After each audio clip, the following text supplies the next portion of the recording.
Go ahead, use Mom's card. It has $130,000 on it, my son said casually. What he didn't know was, Eleanor was in her early 60s, though most people guessed she was older. Not because she looked weak or tired, but because she carried herself with a quiet seriousness that came from years of responsibility. Her days followed a steady rhythm.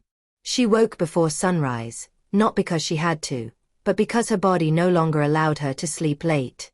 Morning light filtered through thin curtains, landing softly on furniture that had been in the same place for decades.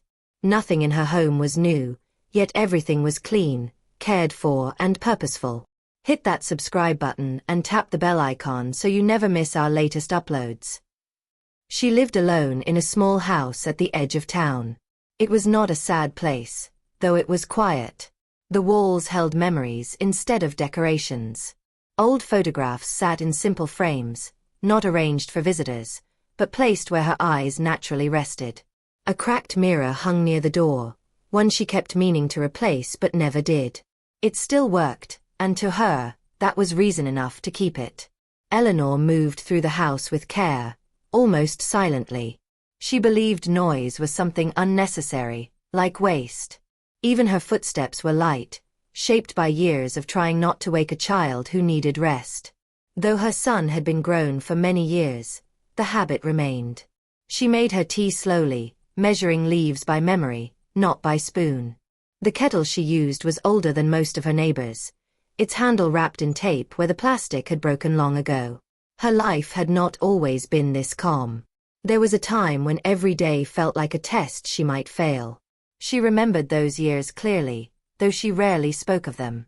When her husband died, there was no dramatic moment, no long goodbye. One day he was there, and the next day he was gone. What followed was not grief in the way people talk about it in movies, but something quieter and heavier. It was the sudden understanding that everything now depended on her. She had been young then, younger than she liked to admit now. Her son was still small, his world limited to the space she could protect.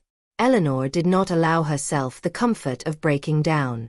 There was rent to pay, food to buy, school forms to sign. Grief waited in corners she could not afford to visit. So she did what she had always done best. She adapted. Work became her anchor. She took extra hours whenever they were offered. If one job was not enough, she found another. Nights blurred into mornings. Some weeks passed without her realizing which day it was. She learned how to stretch a dollar until it almost disappeared. Meals were planned carefully. Meat was used sparingly. Leftovers were never wasted. She discovered that hunger was easier to ignore than fear. Her son never knew how close things came to falling apart. She made sure of that. He always had clean clothes, even if they were worn. He always had school supplies, even if she had to buy them one at a time. She smiled when she was tired. She laughed when she wanted to sit down and cry. Children, she believed, should not carry adult worries. Money was a subject she avoided, even then. She paid bills quietly, kept receipts in neat stacks, and never complained. If her son asked for something she could not afford, she found a way to say no without letting disappointment show. Sometimes she promised, maybe later, knowing later might never come. She hated those moments, but she accepted them as part of the role she had chosen. Saving money became a habit born from fear. At first, it was not about comfort or plans. It was about survival. What if she got sick? What if work dried up? What if something broke and could not be fixed? She began putting aside small amounts whenever she could. Loose change went into jars. Extra bills were tucked away in envelopes. She did not tell anyone, not even her son. It was not secrecy meant to deceive.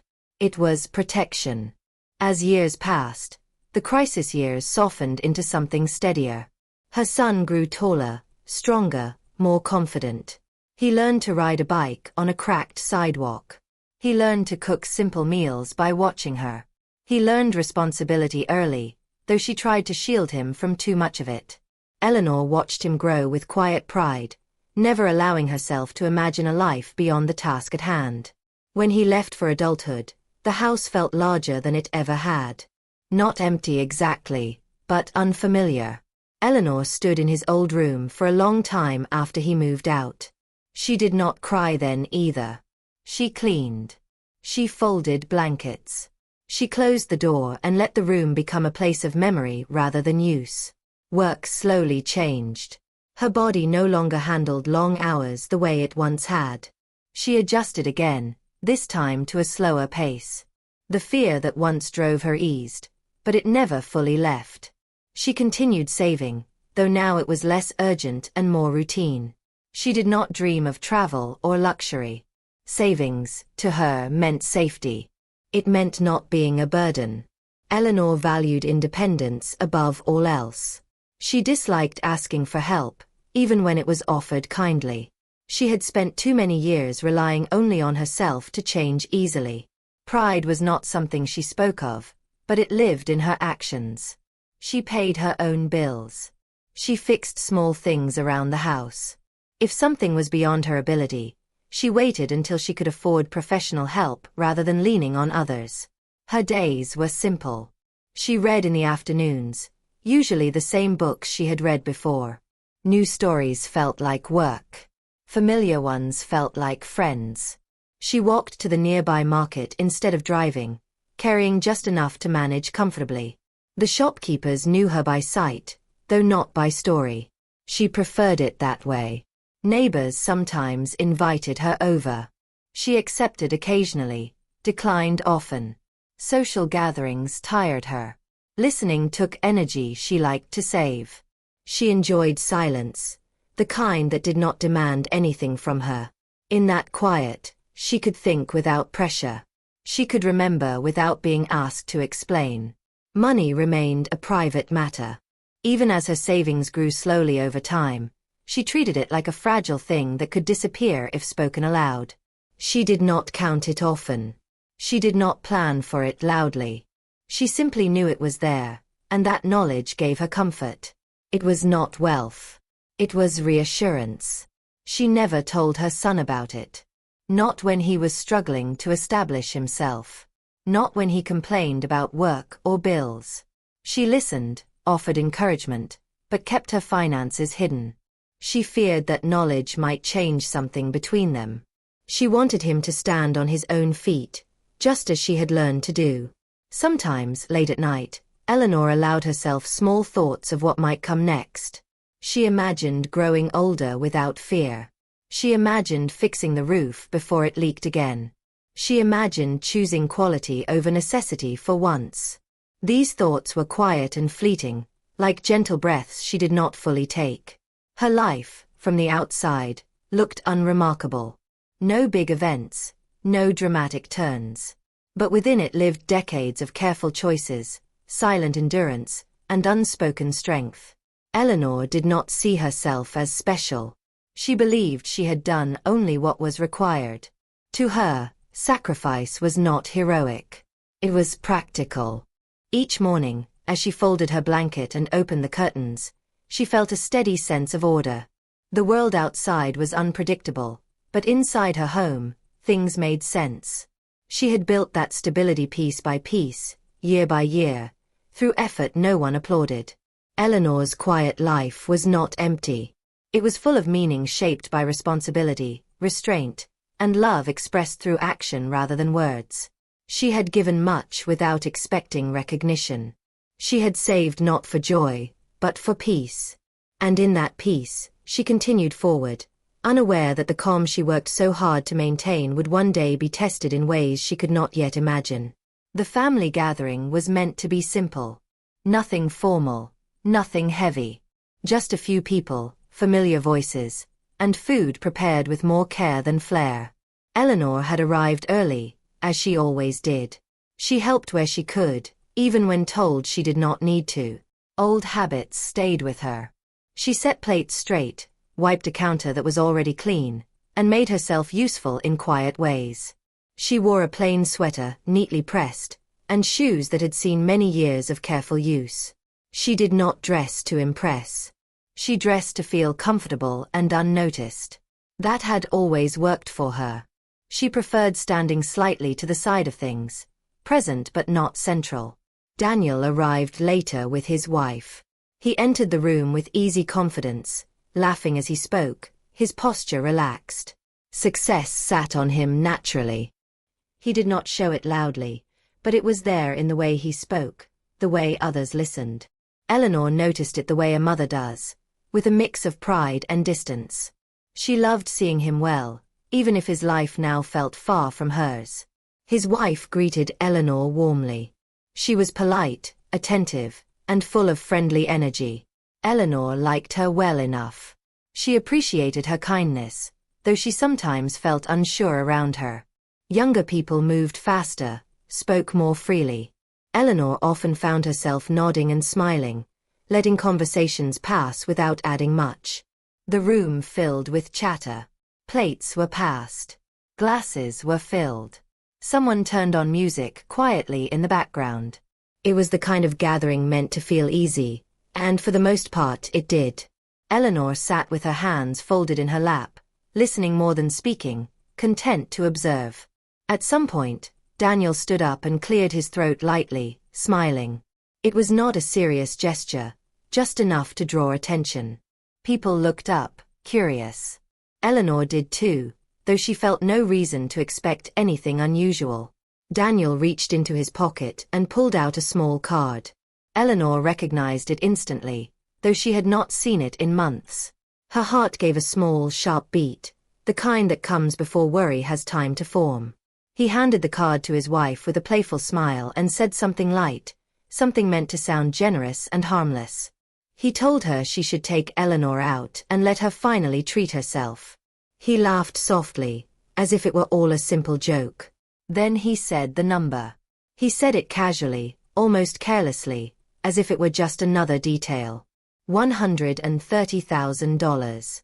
He said it like it was a fun surprise, like a shared moment of pride. The room went still. Eleanor felt the world narrow around her.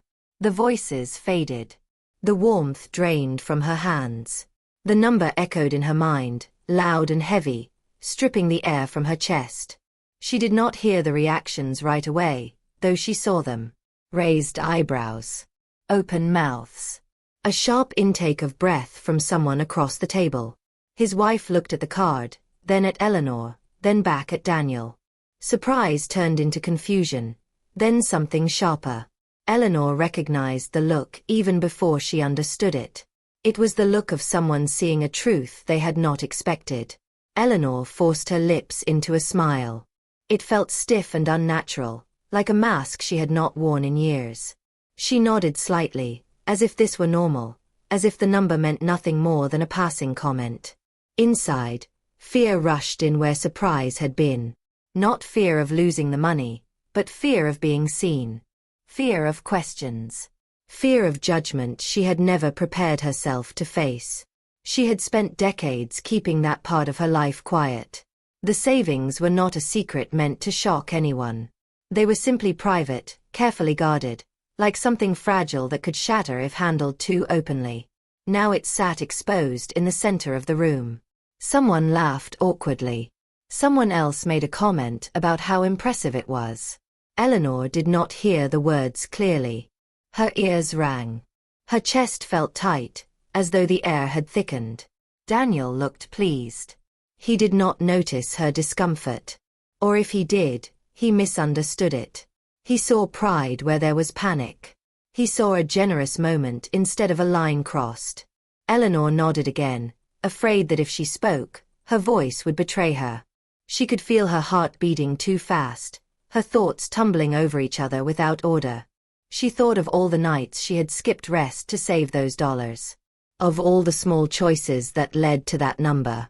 Of the safety it represented. And now, in one careless sentence, it had become a spectacle.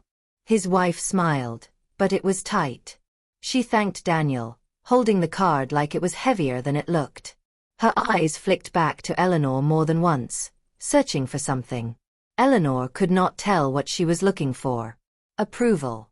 Explanation. Permission. Eleanor kept smiling. Conversation slowly returned, though the tone had shifted. People spoke louder than before, filling the space that had opened up. Eleanor remained quiet. She answered when spoken to, but her thoughts were far away. She felt exposed in a way she never had before. Not poor, not struggling, but unprotected. The money had always been her shield. Now it felt like a spotlight. She wondered how Daniel had known the exact number. She knew the answer, of course. She had trusted him once years ago, when he helped her with paperwork. At the time, it had seemed harmless, practical. She had not imagined this moment. She glanced at him across the room. He was laughing, relaxed, unaware. She felt no anger, only a deep, quiet unease. He had not meant harm. That made it harder. The gathering continued, but Eleanor counted the minutes until it would be polite to leave. Her hands trembled slightly when she reached for her glass. She hoped no one noticed. When someone suggested dessert, Eleanor declined gently. She said she was tired. That part was true, though not in the way they understood. Her body felt heavy, like it always did after emotional strain.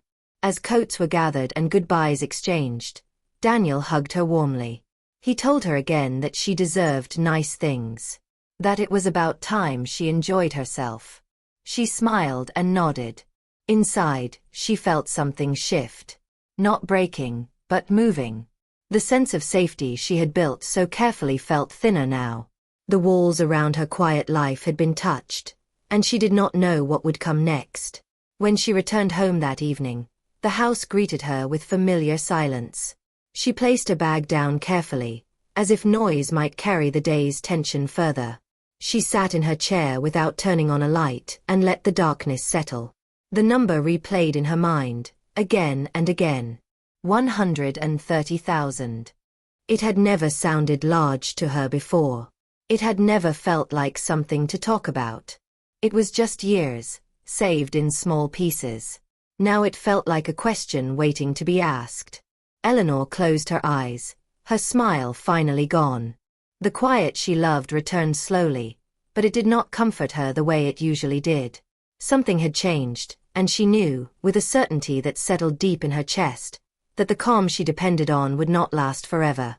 Daniel did not think of himself as careless. In his mind, everything he did came from a place of logic and good intention.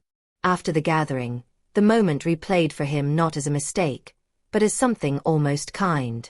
He believed he had done his mother a favor.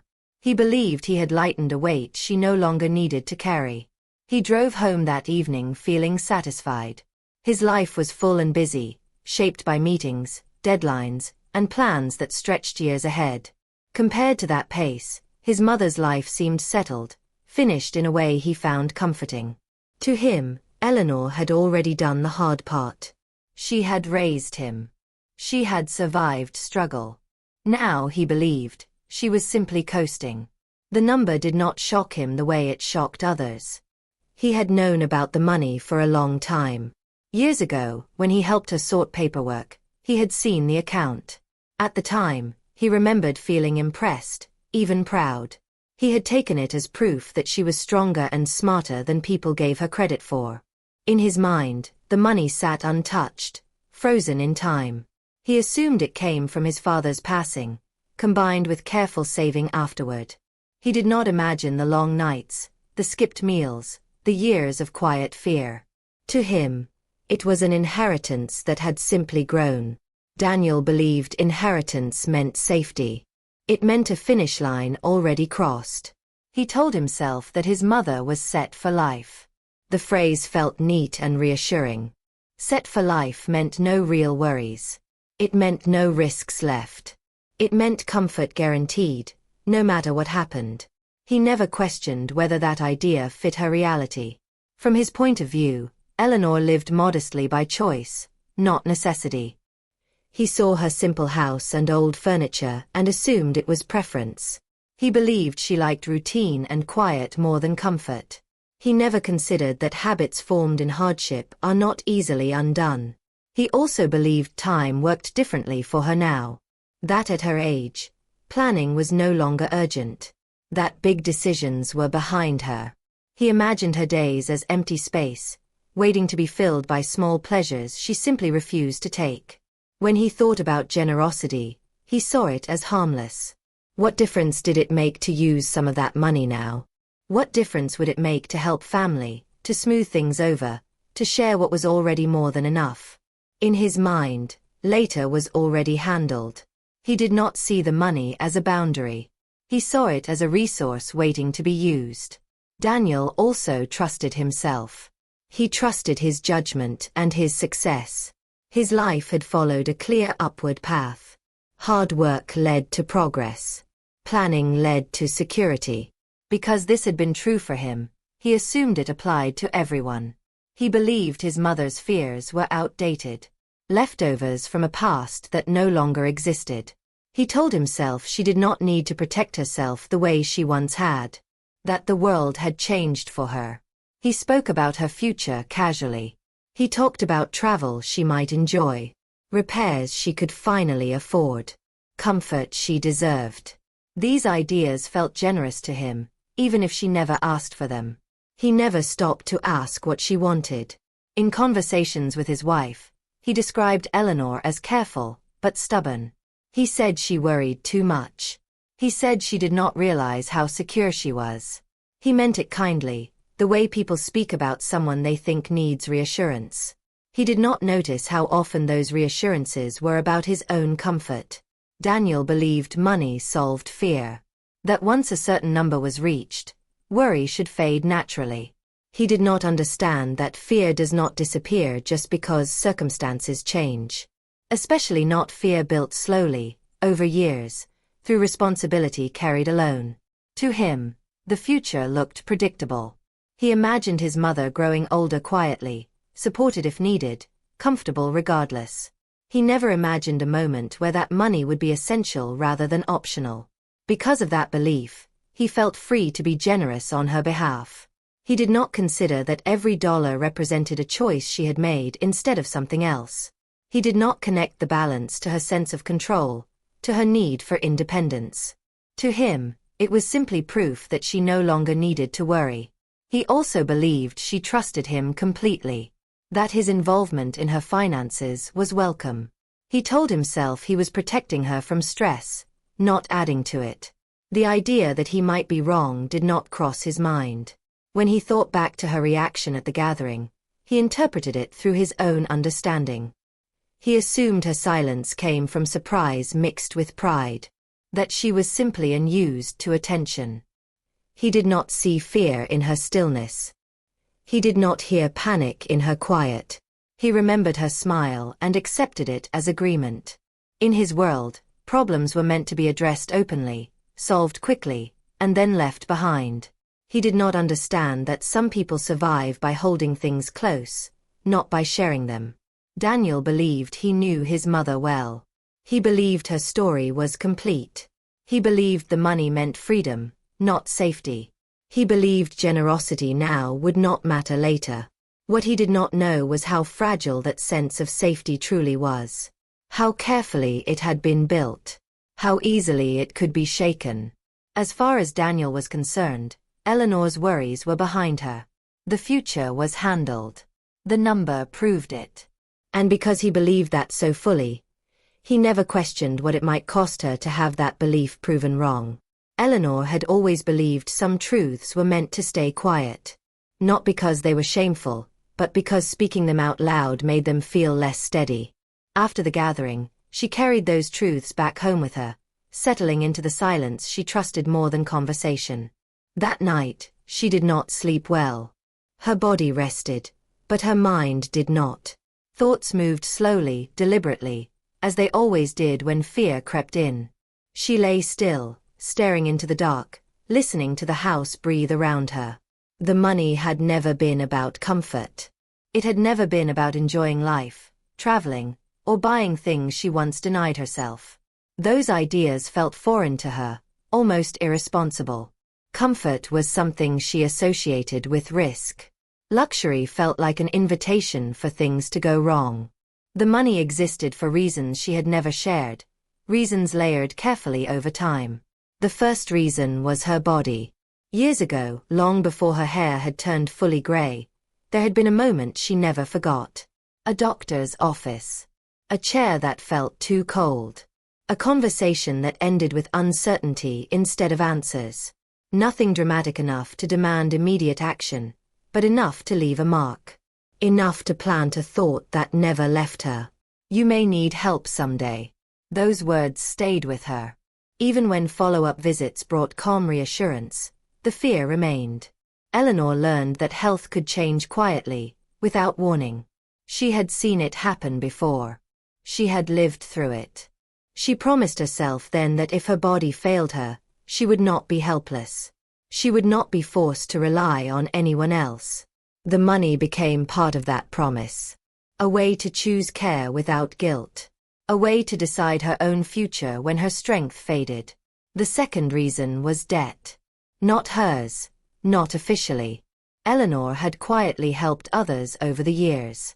Family members who struggled. Old friends who asked once and never again. She never spoke of it, never kept score. She paid bills directly, left envelopes without names, covered costs that would never be acknowledged. She did not see this as generosity. She saw it as responsibility. If she could prevent suffering without causing attention, she did. And each time, she adjusted her savings quietly afterward, restoring what had been taken. No one knew how close some of those moments came to draining her entirely. No one knew how carefully she rebuilt afterward. The third reason was the hardest. There had been a day many years ago, when Eleanor almost lost everything. Not her home. Not her work. Herself.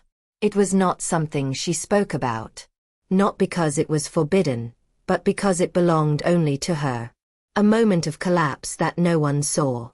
A realization that strength has limits. That day ended with a promise. She promised herself that she would never again allow her future to be decided by circumstance alone. That she would always keep something in reserve. Something that meant choice. The money became that choice.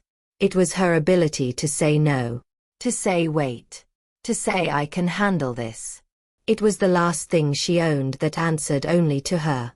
Daniel never knew this. He never knew that the balance was measured not in dollars, but in security. That each saved amount was tied to fear managed quietly and dignity protected fiercely.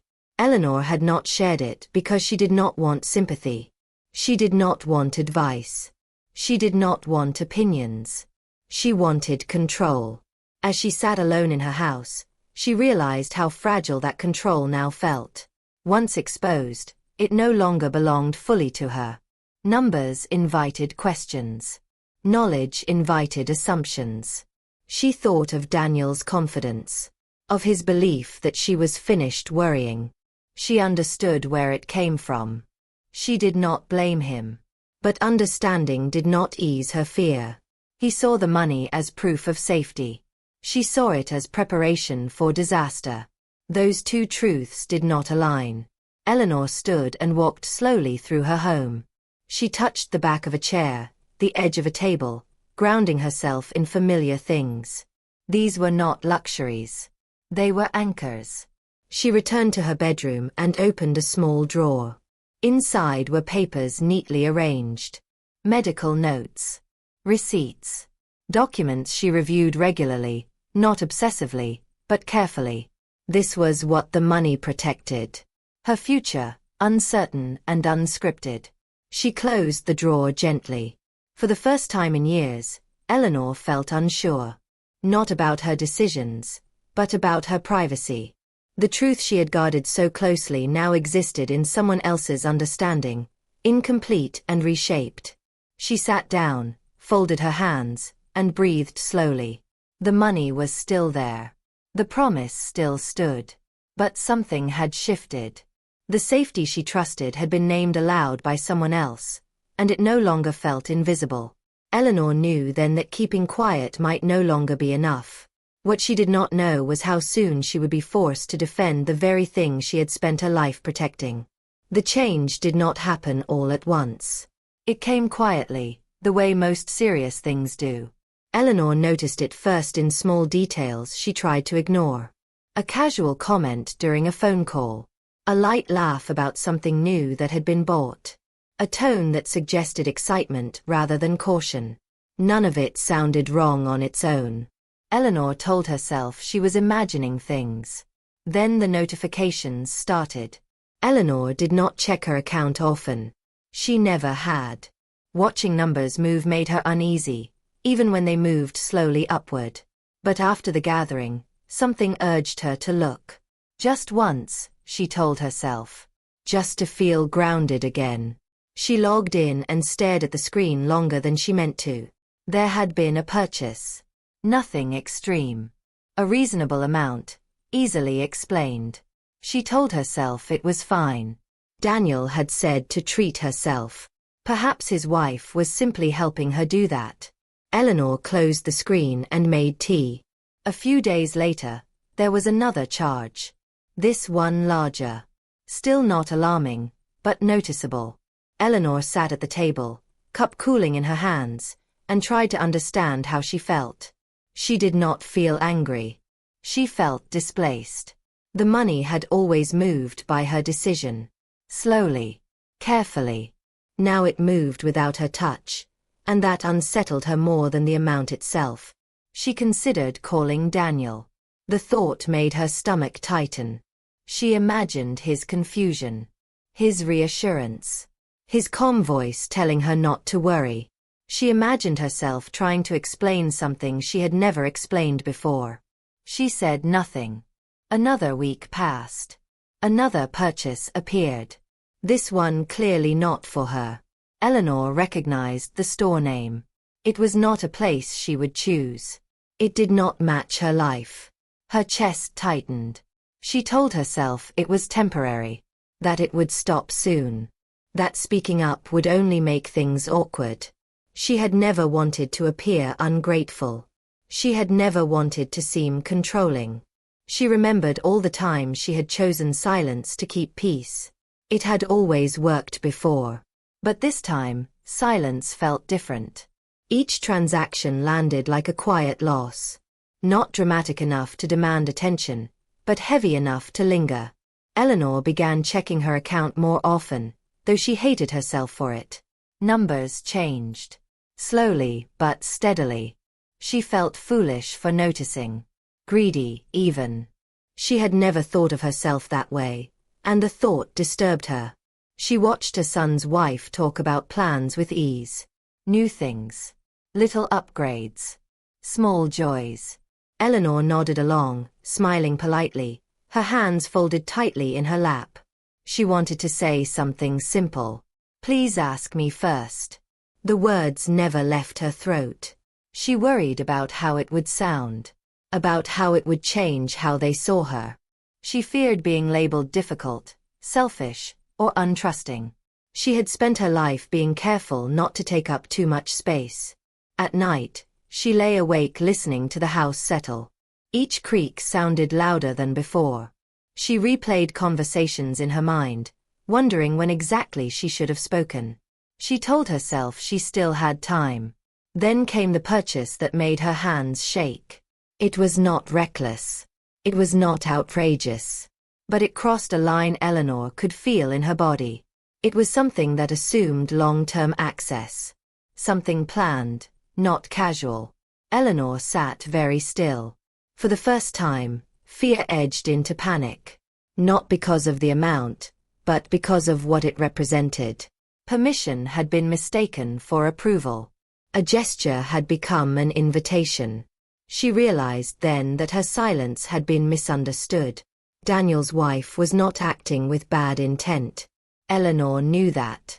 She believed she was helping, sharing, improving things. From her perspective, the money was available. Spoken of openly. Offered freely. Eleanor had never corrected that understanding. Each day she delayed made it harder to speak. The longer she waited, the more her quiet felt like consent. She felt trapped by her own politeness. She began to notice her body responding to the stress. Tight shoulders. Shallow breaths. A dull ache behind her eyes. These were warnings she recognized from years ago. She told herself she had survived worse.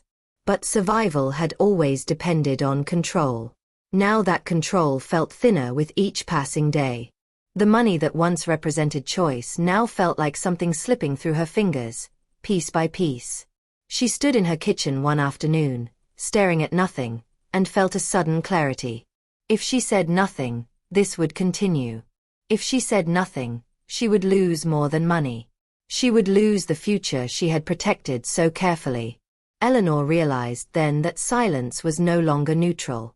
It was a decision, and it was costing her. She did not yet know how to speak. She did not know what words would come out.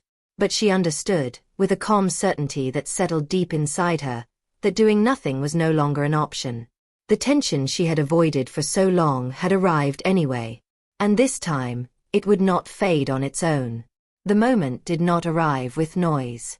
It arrived on an ordinary morning, wrapped in paperwork and quiet urgency. Eleanor sat at her kitchen table with a letter opened carefully in front of her. The paper was thin, official, and polite in the way only formal notices are. She read it twice, then a third time, slower. The words were clear. The meaning was not dramatic, but it was serious.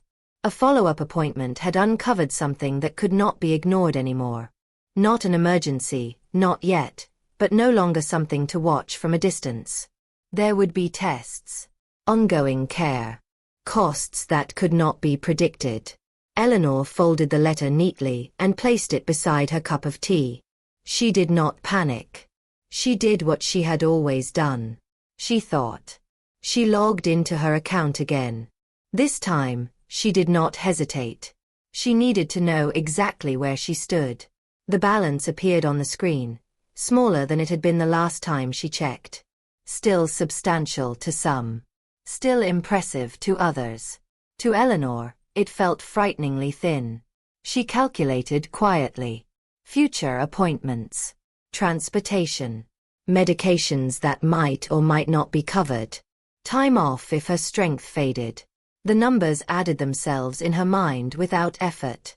She had done this kind of math her entire life. For the first time, the savings no longer felt like a cushion. They felt like a countdown. Eleanor closed the computer and sat very still.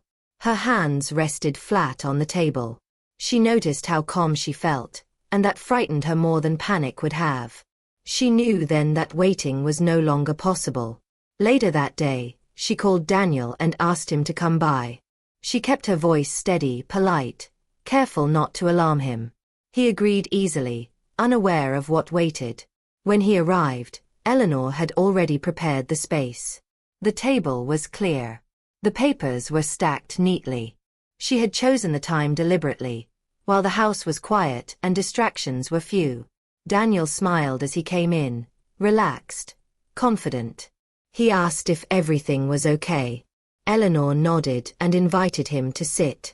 For a moment, neither of them spoke. Then Eleanor began. She did not raise her voice. She did not accuse. She spoke the way she always had, calmly and with intention. She told him about the letter, about the appointments, about the uncertainty that had returned after years of quiet. Daniel listened, his expression shifting from casual concern to focused attention. Then she spoke about the money. She told him it was never meant to be touched casually, never meant for spending without thought. She explained that it was not a reward at the end of her life, but protection for what might come next. She told him about the promise she made to herself years ago, about needing to know she would have choices if her body failed her, about wanting dignity more than comfort. Her words were steady, but they carried weight. Each sentence held years of restraint behind it. Things she had never said because she had never needed to. Daniel tried to speak once.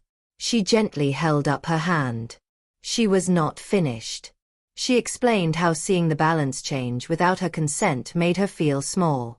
How silence had not meant approval. How every dollar spent without her voice felt like a piece of her future being decided for her. Her voice did not break. But her eyes did.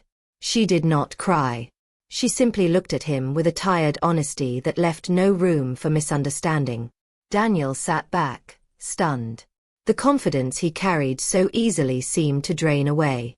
He stared at the papers on the table, then at his mother, seeing her differently than he ever had.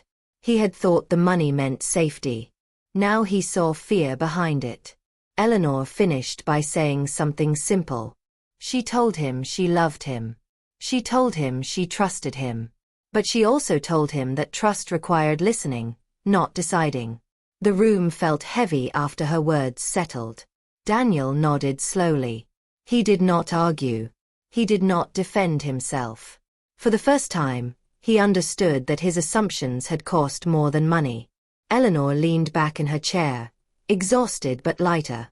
Speaking had taken more strength than she expected, but the relief was undeniable. The truth was no longer hers alone. The breaking point had passed. What came next would not be easy, but for the first time in a long while, Eleanor felt something close to control return to her hands. Daniel did not leave right away after the conversation ended. He sat quietly at the table, his hands folded, his eyes fixed on nothing in particular. The house felt different to him now. Smaller. Heavier. As if walls he had never noticed before had suddenly appeared. He replayed his mother's words again and again. Not just what she said, but how she said it. Calm. Careful. As if she had practiced the truth for years, waiting for the moment it would finally be heard. For the first time, Daniel felt something unfamiliar settle in his chest. Shame. Not the sharp kind that makes people defensive, but the slow, sinking kind that comes with understanding. He realized how confidently wrong he had been. How easily he had turned assumptions into decisions. He had believed he knew his mother because he loved her. He now understood that love had never pushed him to ask deeper questions. It had made him comfortable staying on the surface. He thought about her past as something finished. A chapter already closed. He saw now how insulting that belief had been. Her life had not stopped being difficult just because he succeeded. Daniel remembered all the times Eleanor had said very little.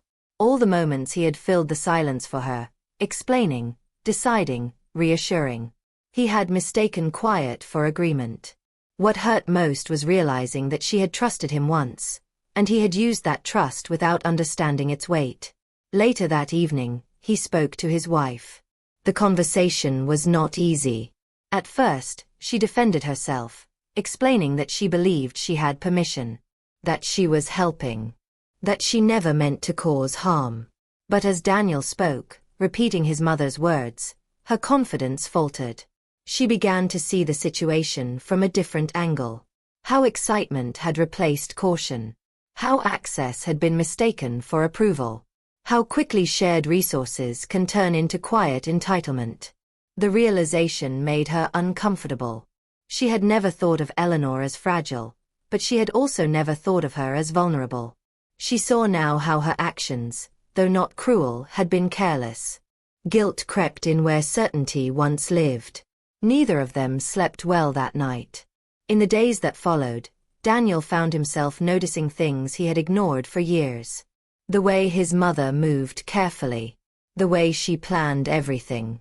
The way she carried responsibility without complaint. He realized how little space she had ever taken for herself. Love, he learned, does not excuse ignorance. He understood now that providing does not replace listening. That good intentions mean very little when they erase someone else's sense of control. Daniel felt regret not because he had spent money, but because he had crossed a line without asking where it was.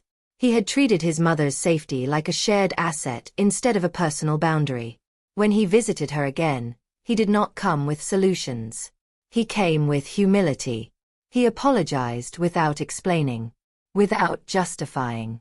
He listened without interrupting. For the first time, he allowed silence to exist without filling it. Eleanor noticed the difference immediately.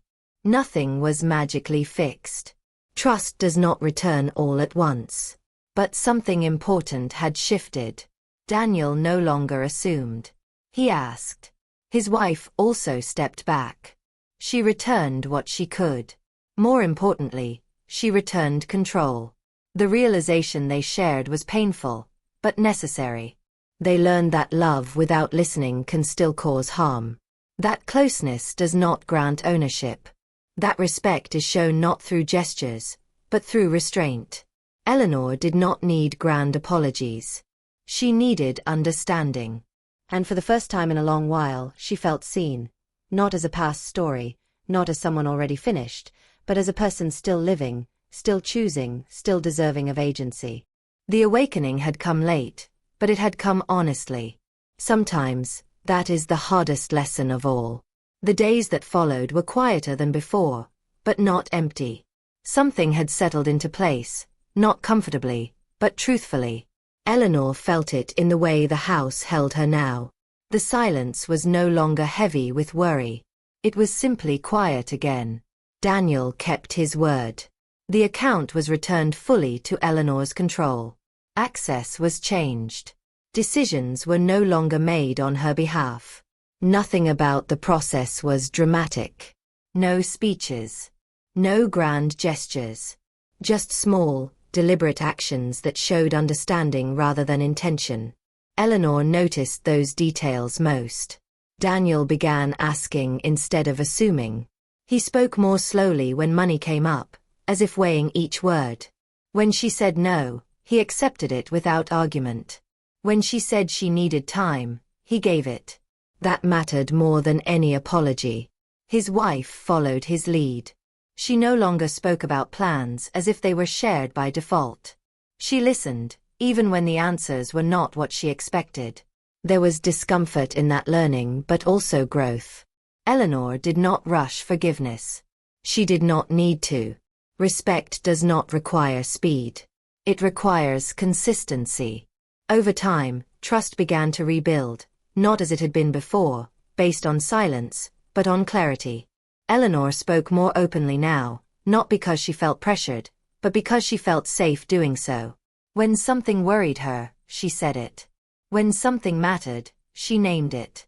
Her voice felt steadier each time she used it. Daniel listened differently now. He heard the pauses as much as the words. He began to understand that his mother's strength had never been loud. It had been practiced daily, in restraint and responsibility. He saw her not as someone who had finished her journey, but as someone still walking it. There was no perfect ending. There rarely is. But there was honesty, and that proved enough. Eleanor continued her routines. She made her tea the same way. She walked to the market. She read familiar books. But something inside her had shifted. The future no longer felt like something she had to guard alone. Still, she remained careful. That part of her would never disappear. And she did not want it to. Caution had carried her this far. What changed was that caution was now paired with respect. Daniel learned that generosity without understanding can become control. That love does not grant permission. That the greatest kindness is not deciding for someone, but standing beside them while they decide for themselves. Eleanor did not ask to be praised for her sacrifices. She never had. But being seen for them brought a quiet peace she had not expected. Her strength had never been about endurance alone. It had been about foresight. About protecting a future no one else thought to worry about. She had done that quietly, patiently, for years. And now, at last, that quiet strength was respected. The balance in her account no longer felt like a secret or a spotlight. It was simply what it had always been. Her safety. Her choice. Her life.